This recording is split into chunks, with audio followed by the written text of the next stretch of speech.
허무하게 무너지는 G2의 꿈. 코로나가 끝나면 그동안 움츠렸던 중국 경제가 회복되리라는 예상과는 다르게 급속히 망해가고 있다는 진단입니다. 중국은 지난 수년 동안 값싼 임금을 무기로 세계의 공장 역할을 하면서 눈부신 경제 성장을 이루었습니다. 그런데 지난 7월 달만 하더라도 수출이 10% 이상 줄었다고 합니다. 중국이 근래 삐꺼덕 소리가 나는 분야는 수출뿐이 아닙니다. 비어있는 아파트가 6천만 채 혹은 1억 채가 된다고 합니다. 구민 총생산의 30% 이상을 차지하는 부동산 경기가 버블로 꺼져갑니다.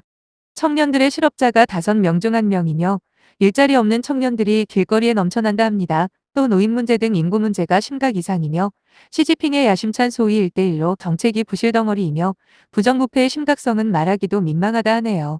중국이 세계무역 질서 속에 들어오도록 하면 경제가 발전하면 자연히 자유시장 경제 체제 내에서 자유민주주의로 나갈 것이라는 것이 미국의 생각이었습니다.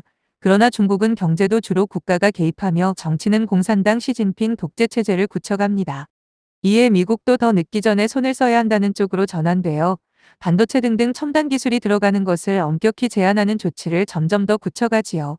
이렇게 된 원인에는 본래 개혁 개방의 주창자 등소평이 말하기를 안으로 조용히 내실을 키워 힘을 기르되 밖으로는 나대지 말라 부탁하였건만 이를 무시하고 자기 힘을 착각하여 야심차게 1대1로 정책이라 하여 동남아 아프리카 등 개발도상국들을 꼬여 거대 인프라 사업을 벌려놓았으나 거의 다 부실투성이지요.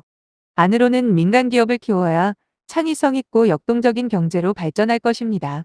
이와 반대로 중국은 민간 기업은 위축시키고 공산당이 기업을 주장하게 하였습니다. 이에 부정부패는 날로 늘어가지요. 중국은 우리에게는 무역수지 흑자가 되게 한 무역 파트너의 역할을 해왔으나 기울어가는 중국에 대한 슬기로운 조치가 필요한 때입니다. 중국이 이 위기에서 탈출하여 세계에 기여할 수 있는 방법은 의외로 간단하나 그 길로는 절대로 가지 않을 듯합니다. 자유민주주의와 자유시장 경제 체제는 수레의 두 바퀴입니다.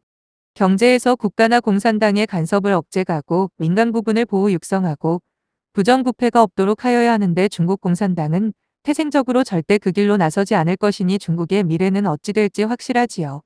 그때 되면 우리나라에서 친중 종북 등의 단어가 사라질 것이니 살만한 세상 되겠지요. 눈치 빠른 그 길에 서 있는 자들이여 늦기 전에 더 늦기 전에 밝은 세상으로 나오세요.